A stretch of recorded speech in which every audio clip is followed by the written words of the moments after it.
How's it going, folks? This is Mike, and I'm back for a little bit of an update on what I've been picking up lately, mainly at Big Lots in Danville, Illinois, which is the center of American culture, sort of. Not really, but I used to live there, and I go back once in a while. And their Big Lots usually has a completely different selection than what they have here in Champaign, so I always go over there to check out. And this time it was just a bonanza, so I went back twice, right? And I also want to talk about a couple of the things that I've watched, and I'll try not to make this go on too long.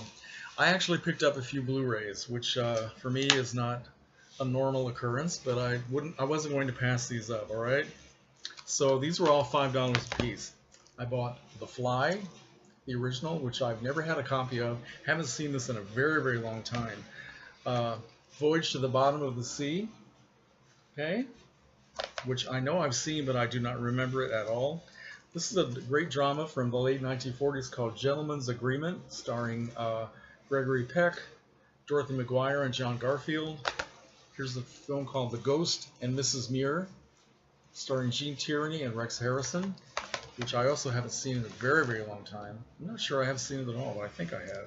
And finally, I bought this Blu-ray version of The 7-Year Itch, Marilyn Monroe, Tom Ewell, classic comedy, one of my favorite movies of all time. Now, I've already got this on another DVD, but I bought this because it's loaded with extra features. So that's, which is one of the advantages of getting Blu-ray. $5 a piece, folks. Not bad, okay? Goes over here. I also found these 4 movies starring little Shirley Temple, okay? I was a big Shirley Temple freak when I was a kid. This is called Susanna of the Mounties, which also stars Randolph Scott. This is Young People, 1940, which happens to be Shirley Temple's last film under her 20th Century Fox contract. She was growing up here, and I guess they weren't taking to her as much as when she was a cute little baby. Then we also have The Little Colonel from 1935, which is considered to be one of her best movies. This is the famous film where she dances up and down the staircase with Bill Robinson.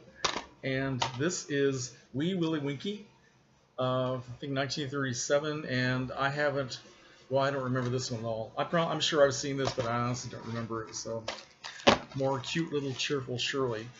Okay, also at Big Lots, I found this box set, the Will Rogers Collection, Volume 1. They didn't have Volume 2, but Will Rogers is a humorist and a writer and a TV, well, not TV, there was no TV back in the 30s, but a movie and radio personality that I don't think I've ever seen any of his movies. I certainly remember hearing about Will Rogers, but this features 4 of his movies. Okay, one is called Steamboat Round the Bend, which also has Anne Shirley, directed by John Ford. That's interesting.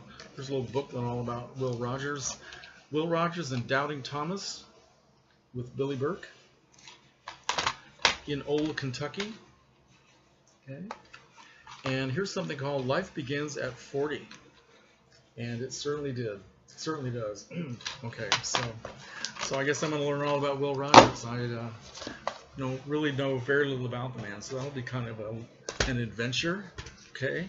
Also, here's a Studio Classics from, let's see, 20th Century Fox. All right. Has 5 movies.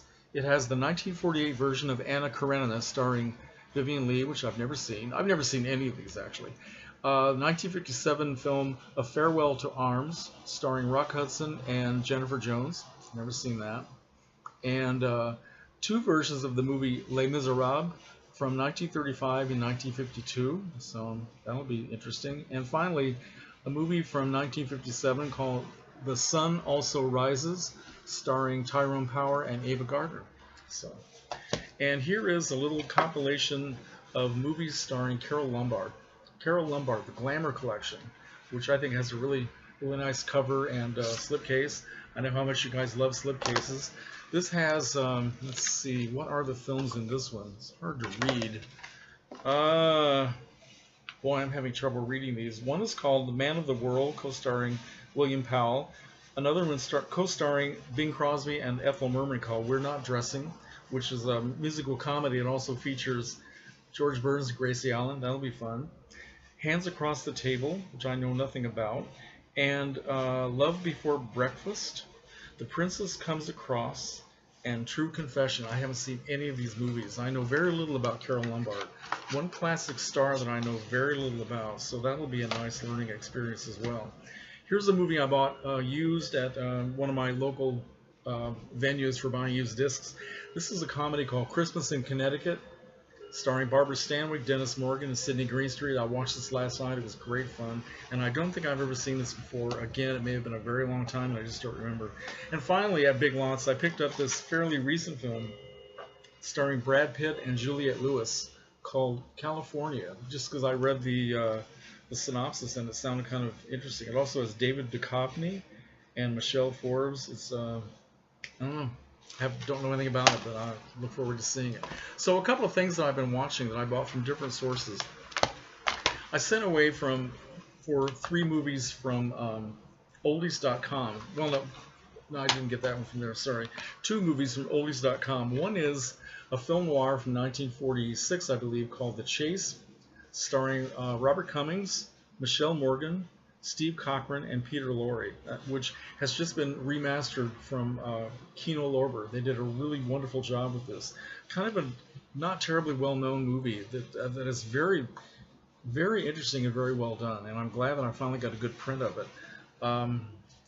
It's just about one of these film noirs which has, sort of like a plot where what you think is happening is not really happening. Is this a dream? Is this another person? It's just very strange, but I'm not explaining that very well. But if you like film noir from the 1940s, this would be a good thing to buy. Okay. Another movie I bought at the same time that I bought The Chase. This is a very strange little movie from 1971 called Dusty and Sweets McGee, which is kind of hard to classify. It's kind of has the feeling of a docudrama. Some of it seems like they're making a documentary. Supposedly, they're showing real-life drug addicts in LA and their daily lives, and just talking about their lives and their addictions and searching for drugs and shooting drugs, and it all seems very authentic, especially when they're actually shooting the drugs. I mean, it looks like they're really doing it. Maybe they were, I don't know. But what they did was they got actual drug addicts to play in the film. And the only professional actor in the film is a guy named Billy Gray, who was well known as a child actor in the 1950s. He played the young kid in the 1951 version of The Day the Earth Stood Still. And then he became very famous on television for a long-running TV series called, long-running series on television, that's redundant, called Father Knows Best. And that played up into 1960. Then he worked various film roles, TV for a while, and was also well known as a race car driver. He was an inventor and did all kinds of things in his life.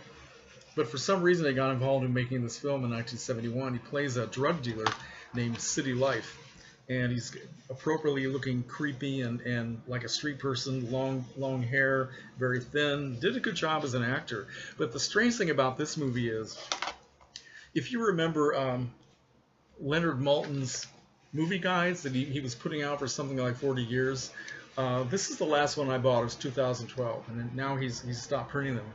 But for years and years, Leonard Maltin, in his review of Dusty and Sweets McGee, was saying that Billy Gray was one of the authentic drug addicts in the film. And finally, after a long time, I think it was 1998, Billy Gray took Leonard Maltin to court and demanded a retraction and a public apology, which he actually got. So, and when I used to read that review, and I thought, God, what happened to poor Billy Gray? He actually became a drug addict, but it wasn't true. So, but this is fascinating to watch. So very obscure, very strange little movie, and in many parts, especially when they're shooting with the needles, I mean, I can't watch that. It just makes me just turn away from the screen. But it is a very, very interesting little film.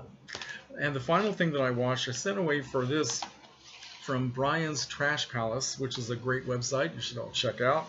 This is a French horror film from 1960 called Blood and Roses. Blood and Roses, directed by Roger Vadim, who's a very prominent and well-respected French director, and stars Annette Vadim, who was married to Roger Vadim at the time, and also an actress named Elsa Martinelli, beautiful Italian actress who recently passed away. I think she was 91 years old. And Mel Ferrer is the male lead. This is a vampire film in color. Part of it's in black and white, but most of it's in beautiful color. And it's based on the short story called Carmilla by Sheridan Le Fanu, which is a very famous vampire short story that is also the basis for the movie Vampire and some other films as well, such as the Christopher Lee film Terror in the Crypt. And I say it's very loosely based on Carmilla. They use the name Carmilla, the name Karnstein, but they changed a lot of the details. And it's a very strange little film, which is not really a frightening movie, but it has a lot of very creepy, sort of like slow-moving terror type moments. Definitely worth seeing. And it's most of it is kind of a romantic story rather than a horror story, but there are some moments in a very creepy crypt inside an old abbey, where supposedly the ancient spirit of this long dead vampire takes possession of a young woman. And there's also a dream sequence where the color fades out and it becomes black and white, and it gets very, very strange and very artsy, very expressionistic, where black and white and color are mixed in together. Absolutely worth seeing, from 1960, which is a phenomenal year for horror films anyway. But yeah, Blood and Roses. The original French title translates as "And to Die of Pleasure." So I'll let you think about that one. So I'm done. Comments, questions? Hey, I did this under 12 minutes. I can't believe it. Thank you.